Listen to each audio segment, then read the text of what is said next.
Bonjour Jean. Bonjour Marie-Lise. Donc je te présente, puisque tu es chercheur émérite en intelligence artificielle rattaché au CNRS. Donc on a parlé de singulier et de pluriel à propos de la philosophie, et la question se pose aussi pour la logique. Est-ce que c'est la logique ou les logiques?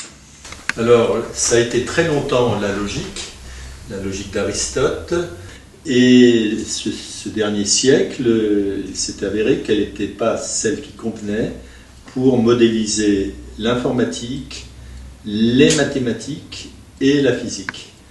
Alors, il y a eu donc d'autres logiques qui sont intervenues et qui étaient beaucoup plus générales que la logique d'Aristote qui était nécessaire. Bon, ce qui est commun à toute logique, c'est qu'il y a des équations, des concepts et des figures. Lorsqu'on va s'intéresser par exemple aux logiques du droit, il y aura donc les concepts du droit et des figures générales, mais comme le droit d'une certaine manière calcule directement avec des mots, on n'est pas trop obligé de se préoccuper des équations, même lorsqu'on traite du problème des contraintes informatisées, puisque ce sont donc des contraintes logiques qui vont être posées sur des éléments textuels. Alors donc il suffit d'aborder la notion de figure et de concept. Si je regarde le carré, alors cette figure, elle est très ancienne, elle date d'Apulée, etc. Mais elle a été reprise par Leibniz pour donner ce carré-là, qui est le carré de l'obligation, qui est le contraire de l'interdiction. La négation de l'obligation, ce qui n'est pas obligé, est facultatif. Ce qui n'est pas interdit est permis. Et sur ce simple regard-là, on peut se dire, est-ce que le non facultatif est obligé? Ce qui en droit n'est pas l'obligation même, sinon on aurait plein d'obligations. Voilà. Alors, devant ceci, le simple fait de ne pas mettre une flèche dans l'autre sens construit ce qu'on appelle une logique intuitionniste.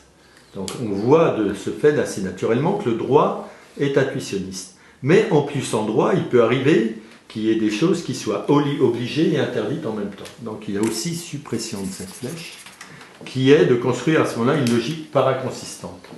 La logique paraconsistante, elle était importante pour modéliser les mathématiques. La logique intuitionniste, c'est celle qui fonctionne pour faire de l'informatique. Ça nous amène à la question, est-ce qu'il y a une spécificité de la logique des connaissances juridiques? Alors, ce qui est très intéressant, c'est que la logique du droit, il n'y a pas de droit si on supprime la nécessité de discuter. Et on peut dire que ce qui est discuté est non réfuté, ce qui est discuté est non prouvé, et qu'à l'opposé, ce qui est prouvé est non discutable et réfuté est non discutable. Alors, au lieu d'avoir le brave carré d'Aristote qui s'éprenne ici, on l'a étendu, donc là on le contraint davantage, en rajoutant une modalité supplémentaire, celle du discutable. Ce faisant, si on fait cela, si on organise un peu les choses, on peut très bien voir un système où on a un carré d'Aristote qui s'installe en disant, dans un savoir où les choses sont prouvées ou réfutées, si elles sont prouvées ou réfutées, elles sont alors non discutables. Donc le contraire de discutable, c'est d'être prouvé ou réfuté. La négation du discutable et la négation du prouvé me donne un carré. Donc on a ainsi un plan carré, un carré en plan d'un cube, et qui contraint l'autre plan de cube qui était donné ici par réfuté, prouvé, donc qui se trouve ainsi donné dans ce schéma-là. Ce cube-là permet d'aborder une logique du savoir juridique. Et bon, c'est quelque chose qui serait une sorte de contribution du droit aux logiques actuelles. Mais au fond, qu'est-ce qui fonde les connaissances en logique?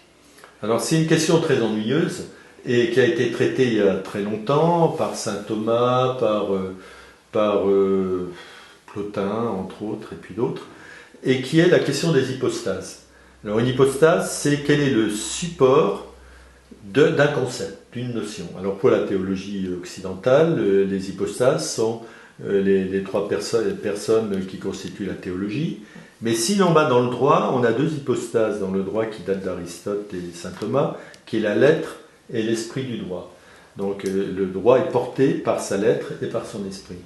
Si on va vers la propriété, et si on s'amuse comme Rousseau à dire la propriété c'est le vol, les hypostases de la propriété c'est le gendarme et le voleur. Le gendarme, on peut mettre éventuellement le notaire. Donc maintenant, concrètement, c'est quoi une hypostase?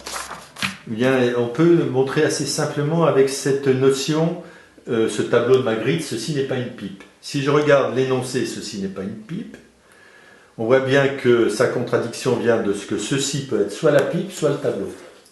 Donc il est, on va dire, contradictoire. On ne peut pas dire qu'il est saisissable, on peut le prouver non saisissable.